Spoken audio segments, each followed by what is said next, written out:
ओम शांति। संपूर्णता, संपन्नता, संतुष्टता, प्रसन्नता और उनका संबंध। संपूर्णता, संपन्नता, संतुष्टता और प्रसन्नता का परस्पर घनिष्ठ संबंध है। यथार्थ ज्ञान और उसकी धारणा ही संपूर्णता का आधार है। संपूर्णता संपन्नता का आधार है। संपन्नता संतुष्टता का आधार है और संतुष्टता प्रसन्नता का आधार है। तो यथार्थ ज्ञान और उसकी धारणा में क्या बोला? संपूर्णता का आधार है यथार्थ ज्ञान और उसकी धारणा। संपूर्णता जो है वो संपन्नता का आधार है। संपन्नता संतुष्टता का आधार है और संतुष्टता प्रसन्नता का आधार है। प्रसन्नता प्राणी मात्र का अभिष्ट लक्ष्य है। परमात्मा यथार्थ ज्ञान का दाता है, ज्ञान का सागर है, इसलिए वह सदा संपन्न है। संपूर्णता को प्राप्त आत्मा अर्थात स्वस्थिति में स्थित आत्मा को सर्व प्राप्तियां स्वतः होती है। इसकी इच्छा मात्रम अविद्या होती है। उसकी ब्रह्मचर्य की धारणा स्वतः होती है। जब आत्मा अपने बीज रूप स्थिति में स्थित होती है तो संपूर्णता, संपन्नता, संतुष्टता, अतीन्द्रिय सुख का अनुभव करती है।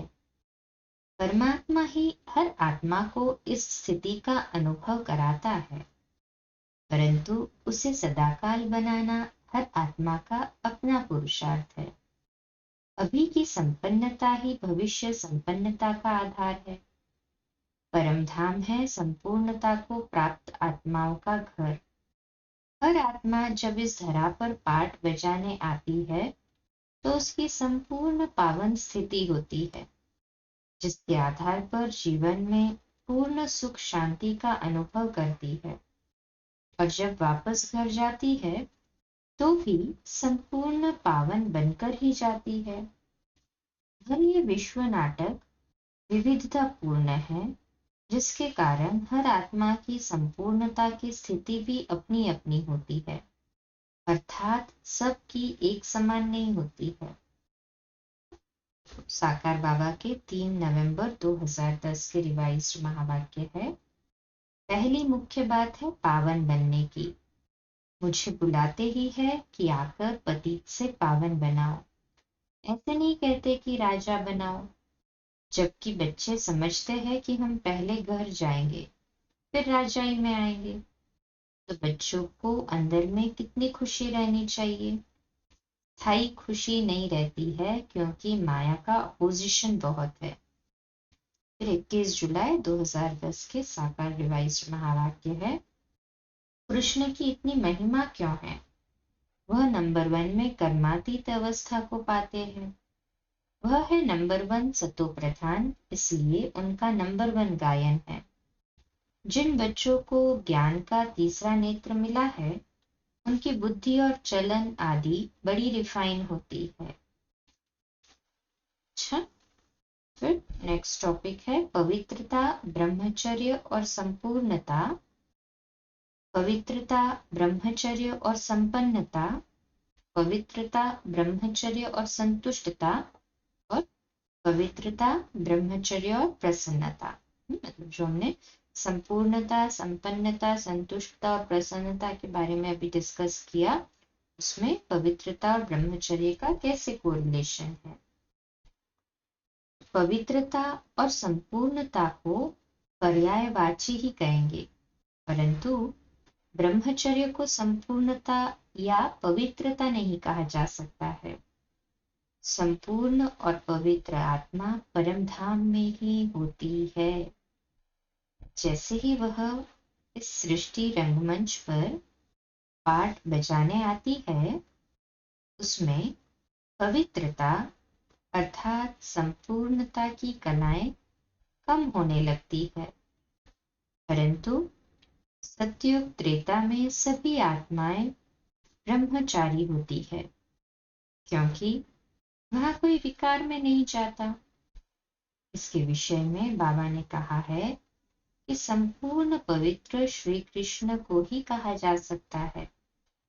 लक्ष्मी नारायण को भी संपूर्ण और संपूर्ण पवित्र नहीं कह सकते, क्योंकि 25-30 साल में आत्मा की कुछ कलाएं कम हो ही जाती है। संपूर्ण और संपूर्ण पवित्र आत्मा पूर्ण संपन्नता को अनुभव करती है। संपन्न ही संतुष्ट रह सकता है, और जो संतुष्ट होगा वही प्रसन्न रहेगा। सतयुग में जैसे जैसे आत्मा की पवित्रता और संपूर्णता की कलाएं गिरती है, वैसे वैसे उसकी संपन्नता और संतुष्टता भी कम अवश्य होती है। परंतु वहां कोई कमी न होने के कारण उसकी महसूसता नहीं होती है। बाबा ने कहा है, जब दूसरे लक्ष्मी नारायण सिंहासन पर बैठते हैं तो पहले वालों की डिग्री कम हो जाती है। विचारणीय है कि सतयुग त्रेता की आत्माएं द्वापर से एकदम विकार में नहीं चली जाती है।